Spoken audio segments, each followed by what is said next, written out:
सुप्रभात प्यारे बच्चों। कल हमने आपको पाठ 3 शिक्षा का पहला पाठ स्वच्छता का भाग 1 हिम्मत वाले कभी न हारे पढ़ाया, जिसमें भीमराव अंबेडकर जी के बारे में बताया गया था। आज हम आपको पढ़ाएंगे अगला भाग 2, जो कहा वह करके दिखाया। और इसमें देखिए किसकी फोटो है बेटा, ये महात्मा गांधी जी की फोटो है ना। महात्मा गांधी जी की फोटो है और महात्मा गांधी जी की जीवन की एक छोटी सी घटना के बारे में हम आज यहाँ इसमें पढ़ेंगे, जो कहा वह करके दिखाया में। गांधी जी स्वच्छता के बहुत बड़े पक्षधर थे और शौचालय साफ करने में उन्हें कोई विश्वम भी शौचालय साफ करने में कोई संकोच नहीं करते थे। दक्षिणी अफ्रीका से लौटते समय गांधी जी अपने सहयोगियों के साथ रेलगाड़ी के तीसरे दर्जे पर सफर कर रहे थे।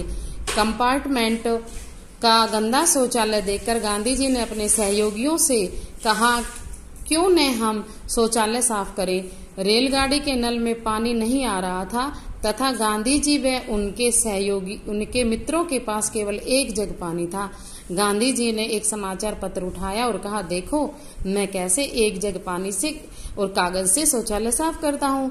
गांधी जी ने अपने हाथों से शौचालय की गंदगी साफ कर समाज के सामने एक आदर्श उदाहरण प्रस्तुत किया। तो बेटा महात्मा गांधी जी जब अफ्रीका से लौट रहे थे तो अपने साथियों के साथ, अपने मित्रों के साथ, जब रेलगाड़ी में टॉयलेट होते हैं ना, तो शौचालय जिसे बोलते हैं, हिंदी में शौचालय बोलते हैं, तो शौचालय में जब वो गए तो वो बहुत गंदा हो रखा था।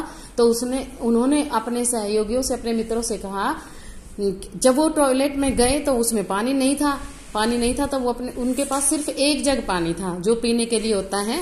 तो एक जग पानी था। उसने अपने मित्रों से कहा कि देखो मैं एक जग पानी और एक अखबार लिया। उन्होंने एक जग पानी और अखबार से कैसे इस टॉयलेट को, शौचालय को साफ करता हूँ। और उन्होंने उस कागज से और उस एक जग पानी से ही सारे शौचालय को साफ कर दिया और समाज के सामने एक आदर्श उदाहरण प्रस्तुत किया। तो बेटा साफ सफाई करना अच्छी बात है ना। इतने महान आदमी भी देखो कितने उन्होंने भी कैसे सफाई की।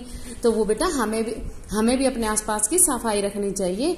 अब देखिए मोहनदास करमचंद गांधी, महात्मा गांधी का जन्म 2 अक्टूबर 1869 को गुजरात राज्य के पोरबंदर नामक स्थान पर हुआ। अहिंसा के मार्ग पर चलते हुए गांधी जी ने स्वतंत्रता आंदोलन में अत्यंत ही महत्वपूर्ण योगदान दिया। राष्ट्र निर्माण के अतिरिक्त समाज तथा शिक्षा के क्षेत्र में भी उन्होंने महत्वपूर्ण कार्य किए। हम सब उन्हें प्यार से बापू कहते हैं। अब गांधी जी का पूरा नाम क्या था बेटा? मोहनदास करमचंद गांधी। और उनका जन्म कब हुआ था? 2 अक्टूबर 1869 को। कहाँ हुआ था? गुजरात के पोरबंदर नामक स्थान पर हुआ था। और वो किसके पुजारी थे? अहिंसा के मार्ग पर। अहिंसा समझते हो? हिंसा तो होता है मारकाट और अहिंसा होता है शांति से, बिना हथियारों के उन्होंने लड़ाई लड़ी थी स्वतंत्रता आंदोलन की। और राष्ट्र के निर्माण में उनका भी राष्ट्र के निर्माण में और शिक्षा के क्षेत्र में भी उनका बहुत ही महत्वपूर्ण योगदान रहा। और हम सब उन्हें किस प्यार से क्या कहते हैं बेटा? बापू कहते हैं। क्या कहते हैं प्यार से? महात्मा गांधी जी को बापू कहते हैं।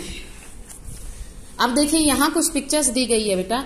अपना काम सबका काम। अब देखो ये कक्ष है।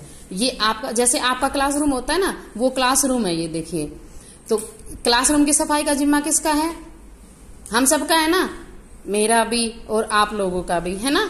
तो हमें अपनी क्लासरूम को साफ करना चाहिए ना, मिलकर, सबको मिलकर साफ करना चाहिए, है ना। और ये है सुलभ शौचालय।